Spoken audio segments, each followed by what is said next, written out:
बच्चों, आज हमारा क्लास 8th का जियोग्राफी में चैप्टर है फर्स्ट।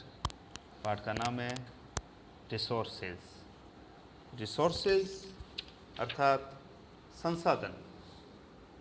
तो आज हम इस पार्ट के बारे में पढ़ेंगे।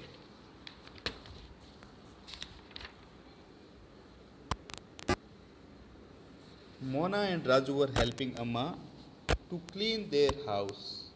मोना और राजू अपने अम्मा की हेल्प कर रहे हैं उनके घर की साफ सफाई के लिए। Look at all these things: clothes, utensils, food grains, combs, this bottle of honey, books. Each of these has a use, said Mona.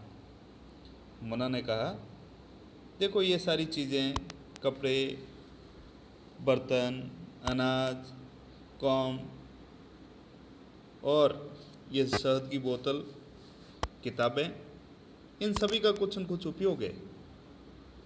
That is why they are important, said Amma. तो अम्मा ने कहा इसीलिए तो ये सारी इम्पोर्टेंट है, क्योंकि इनका कुछ न कुछ यूज है, इसीलिए ये महत्वपूर्ण है। दीज आर रिसोर्सेज, और ये सब संसाधन कहलाते हैं। What is resource? Was Raju question to Amma. Resource क्या होते हैं? ये राजू का प्रश्न था अम्मा से। तो अम्मा ने क्या जवाब दिया? Anything that can be use to satisfy a need is a resource. वो सारी वस्तुएं जो हमारी आवश्यकताओं की पूर्ति करती है वो रिसोर्स कहलाती है। Look around you and observe. You will be able to identify many types of resources. अम्मा ने कहा कि अपने चारों तरफ देखो और ऑब्जर्व करो, तुम्हें बहुत सारी ऐसी चीज़ें मिलेगी जो रिसोर्सेज है। अम्मा एग्जाम्पल देती है, the water you drink when you are thirsty, the electricity you use in your house, the rickshaw you use to get home from school, the text book you use to study are all resources. ये सारी चीज़ें resources है, संसाधन है। पानी जो पीने के लिए काम आता है, इलेक्ट्रिसिटी जो हम अपने घर में काम में लेते हैं, रिक्शा जिससे स्कूल जाते हैं, और टेक्स्ट बुक जो पढ़ाई में काम लेते हो, ये सारे संसाधन है, रिसोर्सेज है। Your father has prepared a tasty snack for you, the fresh vegetables he has used are also a resource. तुम्हारे पिता जो तुम्हारा नाश्ता बनाते हैं टेस्टी, और उसमें जो वेजिटेबल काम में लेते हैं, वो भी रिसोर्स ही है, वो भी एक संसाधन ही है। How does something become a resource? तो राजू पूछता है कि कोई भी चीज़ें रिसोर्स कैसे बनती है। Amma told the children that things become resources only when they have value. अम्मा ने बच्चों को कहा कि चीज़ें रिसोर्स तभी होती है जब उनकी कुछ वैल्यू हो, कुछ उनकी कीमत हो, कुछ उनका महत्व हो। इट्स यूज और utility gives it a value. उसका उपयोग ही उसे महत्व प्रदान करता है। All resources have some values, said Amma. Amma ने कहा सारे जो संसाधन होते हैं उनका कुछ न कुछ महत्व होता है। अब प्रश्न आता है कि वैल्यू क्या है? वैल्यू का मतलब है महत्व। Some resources have economic value, some do not. कुछ की इकोनॉमिक वैल्यू होती है, कुछ की नहीं होती। For example, metals may have an economic value, a beautiful landscape में नॉट। उदाहरण स्वरूप हम कह सकते हैं कि जो धातु है उनकी इकोनॉमिक वैल्यू होती है, लेकिन एक ब्यूटीफुल लैंडस्केप जो दृश्य होता है उसकी नहीं। But both are important and satisfy human needs. लेकिन दोनों ही ज़रूरी है और दोनों ही मनुष्य की आवश्यकताओं को पूरा करते हैं। Some resources can become economically valuable with time. कुछ जो संसाधन होते हैं वो समय के साथ में आर्थिक रूप से मूल्यवान हो सकते हैं, जैसे कि your grandmother's home remedies have no commercial value today. जो दादी अम्मा के नुस्खे हैं उनकी आज मान लो कि कोई कॉमर्शियल वैल्यू नहीं है, but if they are patented and sold by a medical firm tomorrow, लेकिन यदि वे पेटेंट करने के उपरांत किसी मेडिकल फर्म द्वारा बेचे जाते हैं, they could become economically valuable, तब वे आर्थिक रूप से मूल्यवान हो सकते हैं।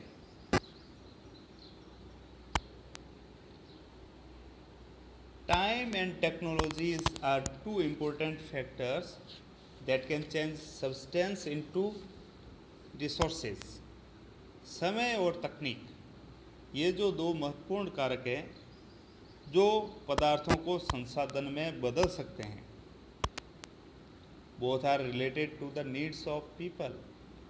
दोनों ही लोगों की आवश्यकताओं से संबंधित है। People themselves are the most important resource. लोग खुद होते हैं वह एक महत्वपूर्ण संसाधन होते हैं। It is their ideas, knowledge, inventions and discoveries that leads to the creation of more resources. ये जो लोगों के विचार है, ज्ञान, आविष्कार और खोज ही है जो और अधिक संसाधनों की रचना करते हैं।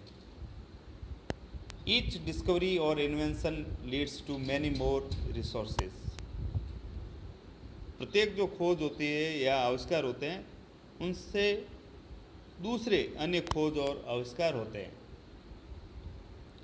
The discovery of fire led to practice of cooking and other processes, while the invention of the wheel ultimately resulted in development of newer modes of transport. जैसे आग की खोज हुई तो खाना पकाने की पद्धति का विकास हुआ और दूसरी प्रक्रियाओं का प्रचलन हुआ। जब पहिए के आविष्कार से अंततः परिवहन की नई विधियों का विकास हुआ। The technology to create hydroelectricity has turned energy in fast flowing water into an important resource. जल विद्युत बनाने की जो तकनीक है उसने तेज़ी से बहते हुए जल से ऊर्जा उत्पन्न करके उसे एक नया महत्वपूर्ण संसाधन बना दिया। पानी तो वैसे था ही संसाधन, पीने के काम में लेकिन नई तकनीक है वो किसी संसाधन को और ज़्यादा महत्वपूर्ण बना सकता है। हम पानी के उपयोग से देख सकते हैं, क्योंकि नई तकनीक का आविष्कार हुआ पानी से बिजली बनाने की, तो उसके कारण क्या हुआ, पानी का जो संसाधन के रूप में ज़्यादा इम्पोर्टेंस हो गई। अब यहाँ आगे हम देखेंगे टाइप्स ऑफ रिसोर्सेज कि रिसोर्स कितने प्रकार के होते हैं। Resources are generally classified into natural, human made and human. सामान्यतः संसाधनों को प्राकृतिक, मानव निर्मित और खुद मानव में हम वर्गीकृत कर सकते हैं। तो सबसे पहले बात करते हैं नेचुरल रिसोर्सेज की। Resources that are drawn from nature and used without much modification are called natural resources. जो संसाधन प्रकृति से प्राप्त होते हैं और उनमें कोई ज़्यादा संशोधन नहीं करना पड़ता और बिना अधिक संशोधन के उपयोग में लाए जाते हैं, उनको हम कहते हैं नेचुरल रिसोर्सेज। कुछ एग्जाम्पल हम दे सकते हैं। The air we breathe, the water in your rivers and lakes, the soil, minerals are all natural resources. हवा जिसमें हम सांस लेते हैं, हमारी नदियों और झीलों का पानी, मिट्टी और खनिज, ये सभी नेचुरल रिसोर्सेज है। Many of these resources are free gifts of nature and can be used directly। जो ये प्राकृतिक संसाधन है ये प्रकृति के निःशुल्क उपहार है और सीधे ही उपयोग में लाए जा सकते हैं। In some cases, tools and technology may be needed to use a natural resource in the best possible way।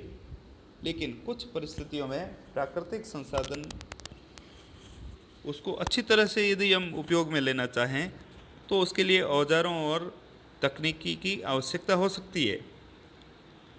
Natural resources can be broadly categorized into renewable and non-renewable resources। अब जो नेचुरल रिसोर्सेज है उनको भी हम मोटे मोटे रूप में दो तरीकों में विभाजित कर सकते हैं, दो प्रकारों में विभाजित कर सकते हैं। कौन कौन से वो दो प्रकार हैं? एक तो है रीन्यूएबल और एक है नॉन रीन्यूएबल। रीन्यूएबल का मतलब है नवीकरणीय और नॉन रीन्यूएबल का मतलब है अनवीकरणीय संसाधन। अब इनको हम समझेंगे कि रिन्यूएबल रिसोर्सेज क्या होते हैं। Renewable resources are those which get renewed और रिप्लेनिश्ड क्विकली। नवीनीकरणीय संसाधन वे संसाधन हैं जो शीघ्रता से नवीकृत कर सकते हैं या वापस उनको हम पा सकते हैं। Some of these are unlimited and are not affected by human activities। कुछ इनमें से असीमित है और उन पर मानवीय क्रियाओं का प्रभाव नहीं होता है। हम एग्जाम्पल ले सकते हैं such as solar and wind energy. Solar और विंड एनर्जी ये ऐसे रिसोर्सेज हैं जो लगातार हम प्राप्त कर सकते हैं। Yet careless use of certain renewable resources like water, soil and forest can affect their stock। लेकिन कुछ ऐसे नवीकरणीय संसाधन हैं जैसे पानी, मिट्टी और वन, यदि इनका हम लापरवाही से उपयोग करें तो उनके भंडार को प्रभावित कर सकते हैं। वनों का यदि हम दोहन करेंगे, पेड़ों को ज़्यादा काटेंगे तो भी उनको जल्दी से हम प्राप्त नहीं कर सकते। Water seems to be an unlimited renewable resource. देखा जाए तो जल है वो असीमित नवीकरणीय संसाधन प्रतीत होता है। फिर भी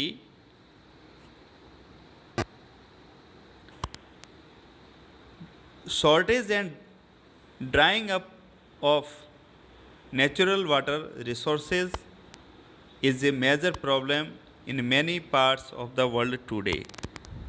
लेकिन फिर भी जल की कमी और प्राकृतिक जल स्रोतों का सूखना आज के समय में वर्ल्ड में एक बड़ी प्रॉब्लम के रूप में दिखाई देता है। अब बात करते हैं नॉन रिन्यूएबल रिसोर्सेज की। तो नॉन रिन्यूएबल रिसोर्सेज क्या होते हैं? Are those which have a limited stock. उनका स्टॉक लिमिटेड है।